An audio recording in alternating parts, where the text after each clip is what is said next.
সবচেয়ে বড় ধর্ম। বাংলাদেশের 95% লোক ইসলাম ধর্মাবলম্বী। তারা আমাদের গুরু, তারা আমাদের অভিভাবক, এবং তাদের আশ্রয়ে আমরা যারা খ্রিস্টান, যারা হিন্দু, যারা বৌদ্ধ, যারা সাংসারিক এবং যারা অন্যান্য ধর্মে আছি, আমরা আপনাদের শেল্টারে আছি। আপনারা আমাদের অনেক সুরক্ষা দিয়ে থাকেন।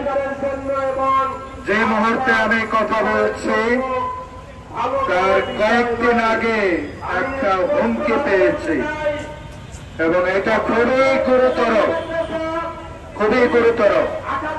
আমাদের বাংলাদেশ সেনাবাহিনীর মধ্যে কিছু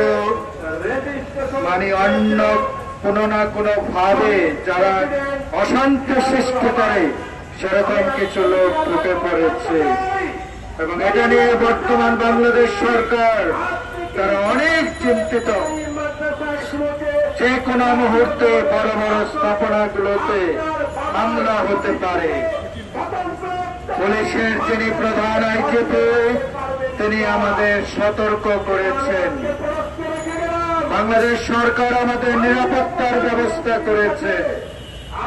সব ধর্মের বড় বড় স্থাপনাগুলোতে বিশেষ নিরাপত্তা দেওয়া হয়েছে।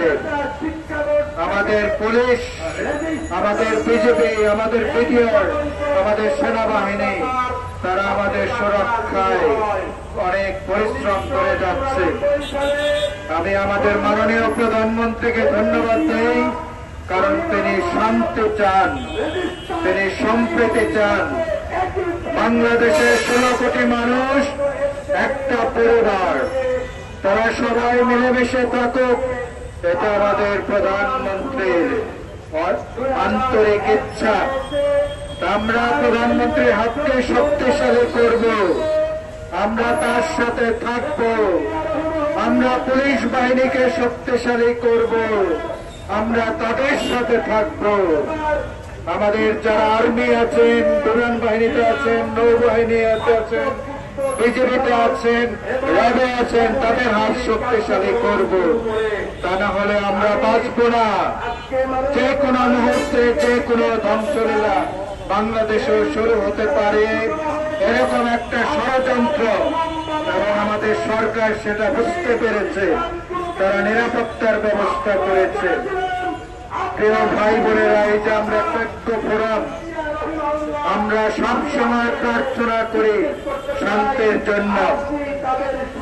অত্যন্ত দুঃখের বিষয় যে আমাদের ভারত, আমাদের প্রতিবেশী রাষ্ট্র, যারা আমাদের মুক্তিযুদ্ধে অনেক ভূমিকা রেখেছেন, যারা একটা ধর্ম নিরপেক্ষ রাষ্ট্র, কিন্তু সেখানে এই যে নির্বাচন হয়ে গেল, সেই বিধানসভার নির্বাচনে বিশেষ করে পশ্চিমবঙ্গে, তামিলনাড়ুতে আমাদের মুসলিম ভাইদের উপর অনেক অত্যাচার হয়েছে, খ্রিস্টানদের উপর হয়েছে।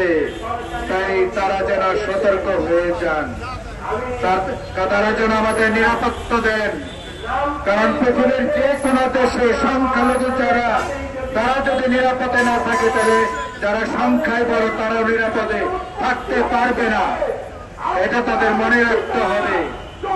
আমরা বাংলাদেশে যারা ক্ষুদ্র হিন্দু, বৌদ্ধ, আমরা যারা আছি খ্রিস্টান, আমাদের বাংলাদেশ সরকার, সব সরকার বাংলাদেশের স্বাধীনতার পরে যারাই ক্ষমতা এসেছে আমাদের নিরাপত্তা দিয়েছে, আমাদের সুরক্ষা দিয়েছে, ভারতে পর্যন্ত দিয়েছে।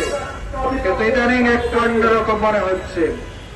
আমরা যার খুশি যে ধর্ম করব, এটা আমার স্বাধীনতা, এটা আমার সাংবিধানিক স্বাধীনতা। আমি কোন ধর্ম করবো আমার সংবিধান আমাকে সে অধিকার বলে দিয়েছে। যার যে ধর্ম করার দরকার সে সেই ধর্ম করবে।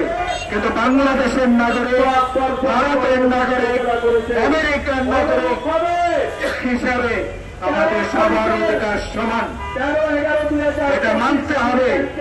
নাগরিক হিসাবে আমরা সবাই সমান, আমাদের সেই সমান অধিকার দিতে হবে। আমি আর দীর্ঘায়িত করবো না।